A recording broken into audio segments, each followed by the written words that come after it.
All right, so here we've got another property of matrix multiplication that I want to demonstrate, and this property specifically relates to a scalar multiplied by a pair of matrices. So imagine we've got two matrices, matrix A size m by n, matrix B of size n by s. Notice the matrix multiplication will work and the result will be an m by s matrix.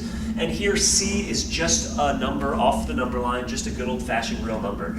And what we're going to show is that if you first multiply A times B, then multiply by the scalar, that's going to be the same as multiplying A times the scalar prior to multiplying by B, which is in fact the same as multiplying A times the scalar times B, which the way that you can think about this is, in effect, you can move the scalar in and out whenever you undergo multiplication of a scalar times a matrix. So the scalar could multiply by both matrices, the scalar could multiply by the first matrix, or the scalar could multiply by the second. In effect, you can move the scalar in and out.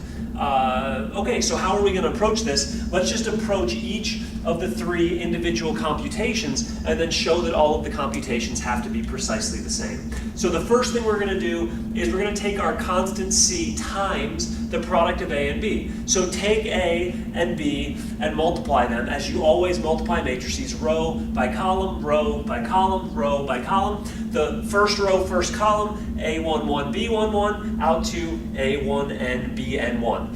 As you get first row times second column, first row times third column, you'll start filling in entries until you get all the way out to first row times last column, and that's going to be A11 times B1s out to A1n out to Bns, all added together like we conventionally multiply matrices, row by column, dot product format. Okay, so this last row, as you go through multiplying A by B, you can multiply the second row of A times all the columns of B, the third row of A times all the columns of B. You're going to get eventually down to the last row of A, multiply that by all the columns of B. In particular, multiply by the first column. You have AM1, B11 out to AMN, BN1.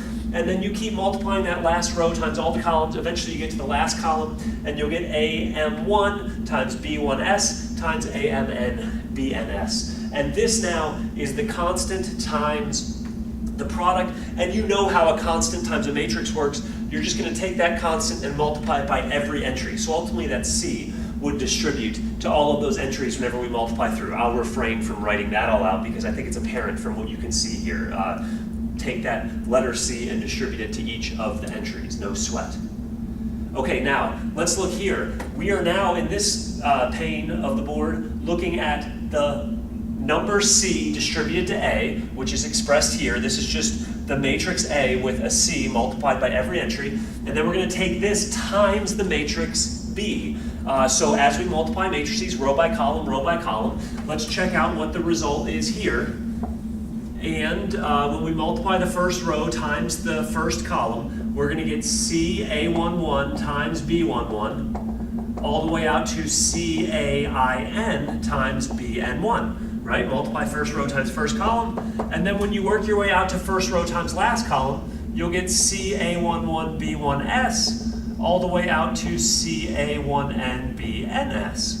And okay, that's the first row times all the columns. Then you could take the second row of CA times each of the columns of B, the third row of CA times all the columns of B, get down to the last row of CA times each of the columns of B. In particular then, the last row times the first column would be CAM1, B11, added up with all the way out to CAMN, BN1. So in dot product fashion, last row times first column, last row times second column, last row times next column, last row all the way out to the last column. That's going to be CM1B1S added out to CAMN BNS. And the long story short here is now we have all of the rows and all of the columns expressed for taking the matrix C times A and multiplying it by B. And if you look actually between these two results, you can see that the first row of C times AB, when you distribute the C through, will just be a C times each of the terms. And that's actually precisely what you have here, because you know that a C distributed to A11, B11 is the same as a C distributed to an A times a B. And the long story short is the numbers that would multiply and add here in the first entry of C times AB are the same numbers that would multiply and add in CA times B. And so in the last case, we need to multiply the matrix A times the matrix CB, and let's see if in this last case we also get equality between the matrices. I mean, I guess that'd be a pretty crazy claim for me to write this up here and go through all this talking to ultimately show something that isn't true, but in fact, this will prove to be true, but let's see why that's the case. When we go through the row by column multiplication here, we have to take the rows of A times the columns of B, and in particular then that would take A11 times CB11 out to A1N times CBN1.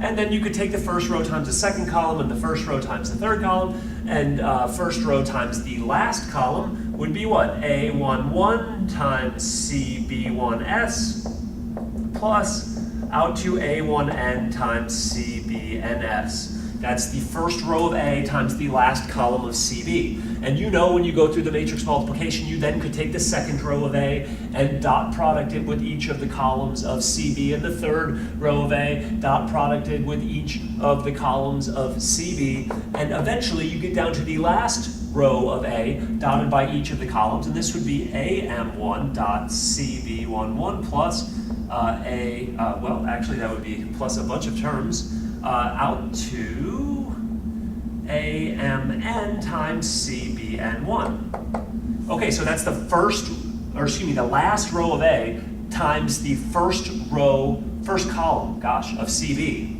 And finally here, let's take the last row times the last column, because you know you can take that last row times the second column, last row times the third column, get out to last row times the last column. That would be AM1 times CB1S, all the way out to AMN times CBNS. And here's the big picture takeaway. Note, every entry in this matrix is equal to every corresponding entry in the other two matrices, because what results in this top right corner is going to be the same as what results here, because it's just a bunch of numbers being multiplied with the C being distributed, which is precisely the numbers that have the C being distributed in the far left. Again, a C being distributed to a bunch of numbers added together, which are the same numbers being added together with the same C being distributed, which are the same numbers being added together with the same C being distributed. The same story actually plays out in the bottom row. It's the same numbers with the same C distributed in each case. And so the long story short, which is a kind of a cool property I feel like, is that whenever you're doing matrix multiplication, you can actually pull the scalar to be between the matrices. I mean, if you wanted to, you could write this last case like that, which is kind of a cool thing to do, which is to say, yeah, you can take that scalar and distribute it anywhere between the matrices when the matrices are being multiplied. But the long story short, we have this fact now to our disposal, and we can use it for the rest of the course and beyond.